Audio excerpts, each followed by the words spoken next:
Hi guys, in our class today, we are solving the Olympiad math question on exponential equation that we have on the board. Let's see how we can solve this step by step to find the value of x that satisfies this equation. So the first thing I want to do is to split the power to the base of 5. You know, when you have, one of the laws of indices says that when we have m to the power of b plus a, we can split this power to the base b times m power a. All right, so let's adopt this into this equation to the both sides. So I'll have 5 to the power of 2x multiplied by 5 to the power of 6. This is m times m to the power of b to the power of a, equal to 7 to the power of x times 7 to the power of 3. So the next thing I want to do is to eliminate this power of 6, 5 power 6, from the left-hand side. Eliminate 5 power 7 power x to the right-hand side. The reason is because I want the power of x to be together, right? So I'll quickly divide here by 5 to the power of 6 times 7 to the power of x. Divide here also by 5 to the power of 6 times 7 to the power of x. The reason is because I want 7 power x to come to the left as a denominator to this, so that the power of x will all be together. Now, I want to remove this so that it goes here, so that the power of numbers will also come together. So here, 7 power x cancels 7 power x, right? 5 power 6 divides 5 power 6. This reduces our equation to 5 to the power of 2x over 7 to the power of x equal to 7 to the power of 3 over 5 to the power of what? 6. So obviously, we have like terms as our powers. That will reduce our work for us. So what next should we do? I'll factor these two out so that, I'll factor x out so that we have equal powers. Look at this. We have 5 to the power of 2 into x over 7 to the power of x. And this remains 7 to the power of 3 over.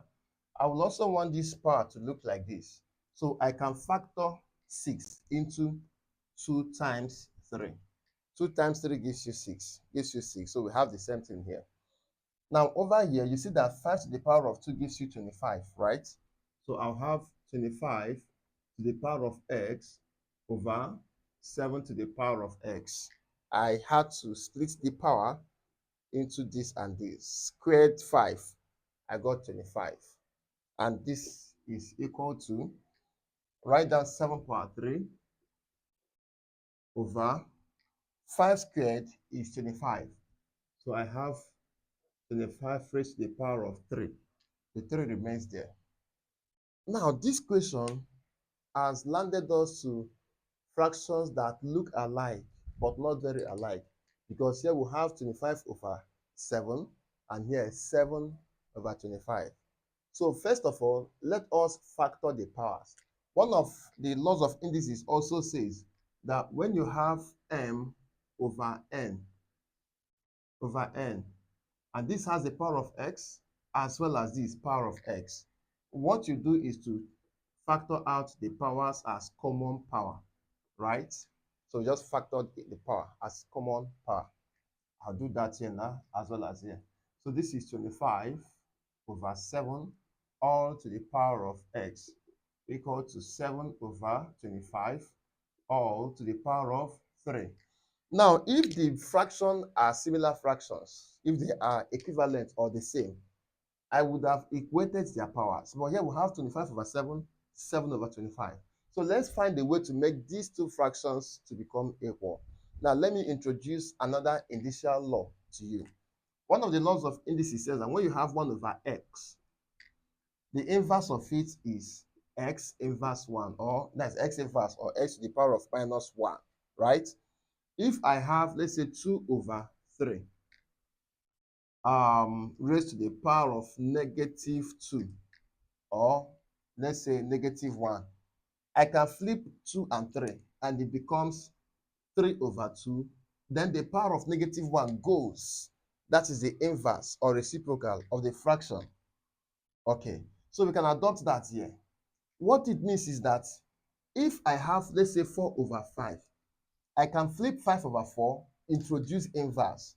That is 5 over 4 inverse, right? That is vice versa. You can take a fraction to its inverse, and you can take an inverse into a fraction. So let's adopt that here. It will help us make the fractions to become equal. All right. So we have 25 over 7 all to the power of x, and then take reciprocal of this, which is 25 over 7 all to the power of negative 3. When you take reciprocal, the power will eventually change sign. So at this point, you see that the fractions are now equal. So if the fraction or the bases are equal, that means the powers are also equal. We can equate their powers. So that reduces the initial or exponential equation to x equal to 3. Negative 3 rather, is the value of x in this exponential equation. So I want to believe you understood the solution, or you can rather take it back and watch it again so that you will understand it clearly. Thank you so much for watching with us. I will encourage you to like this video, share with all your friends, and return for more interesting math tutorials. Please don't forget to subscribe to my YouTube channel. Bye.